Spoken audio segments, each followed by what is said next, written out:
So here we are, season 2 of One Piece live action is finally here.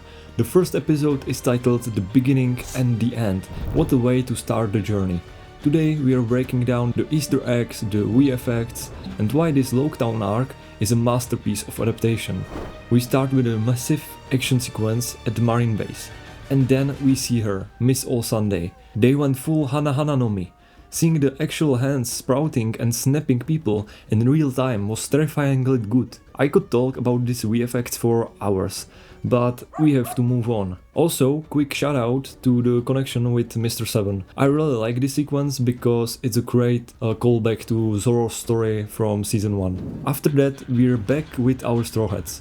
The mood on the ship is so heartwarming. Their personalities are just one-to-one with the manga and anime. Now to the Loketown.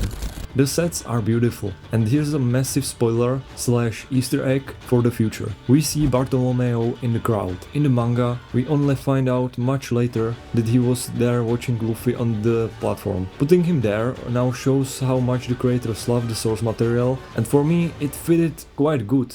Another scene that was adapted perfectly was Zoro's sword shopping scene. As for Tashigi, the connection to Kuina is very emotional. I do think maybe a quick flashback to Kuina's face would help new viewers that only saw first season on Netflix to better connect the dots, but the tension was still there. Meanwhile, Sanji was shopping food, and in the anime I remember it as a filler, and I think it was filler with Sanji's cooking contest, something like that, but it fitted so well here.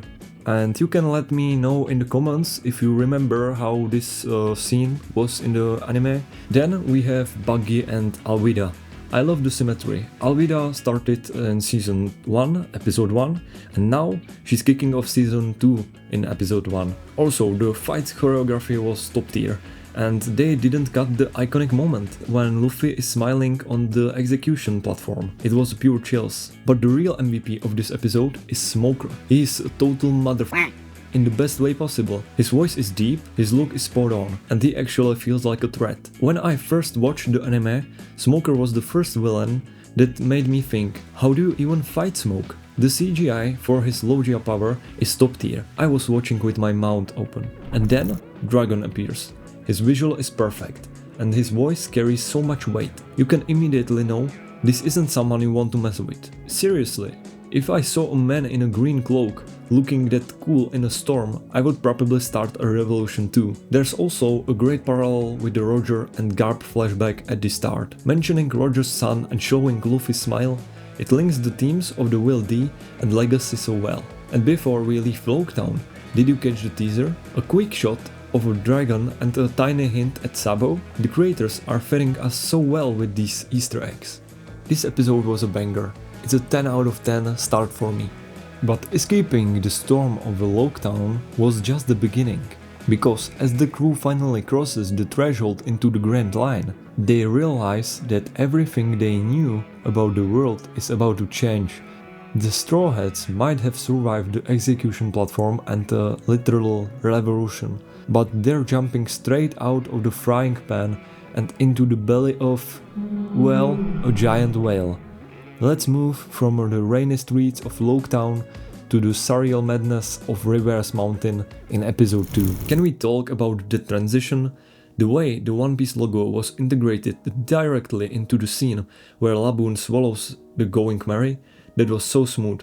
It really shows how much the creators are playing with the medium this season. The visual scale is great. The combination of real, physical sets and CGI is working perfectly.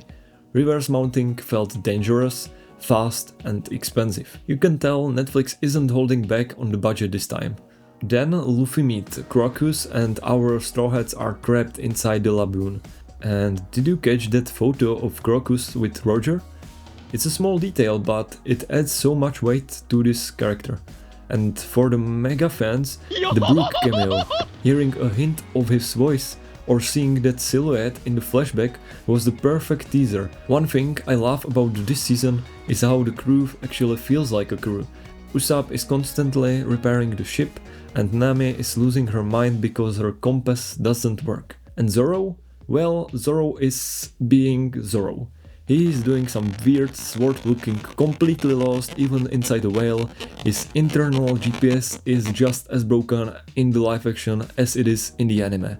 And I love it. I'm really glad they're keeping Garp, Kobe and Helmeppo in the loop.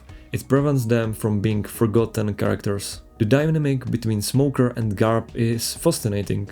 They're discussing Baroque works, which sets up the main thread of the season perfectly.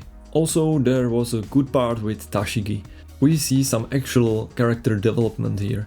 She's not just following Smoker's orders, she has her own dream of collecting all the legendary swords. Seeing her decide to follow her own path while staying with Smoker adds a lot of depth to her character, and she is not just a sidekick. We also get our first look at Mr. Nine and Mrs. Wednesday. They are eccentric, they are weird, and I can't wait to see more of them. But the heart of the episode is Luffy's fight and promise to Laboon. Instead of a sad story of a whale hitting a mountain, Luffy turns it into a rivalry. He gives Laboon a reason to keep living and waiting. That promise scene was handled with so much heart. It captures Luffy's unique way of helping people, or whales. Overall, episode 2 was just as strong as the first one. The CGI was top notch, the emotions were real, and the adventure is officially moving. Our crew is now heading to Whiskey Peak, and we all know what happens there. It's going to be a party. What did you think of Laboon? Did you cry as much as I did? And how are you liking Vivi's introduction so far? Let us know in the comments below.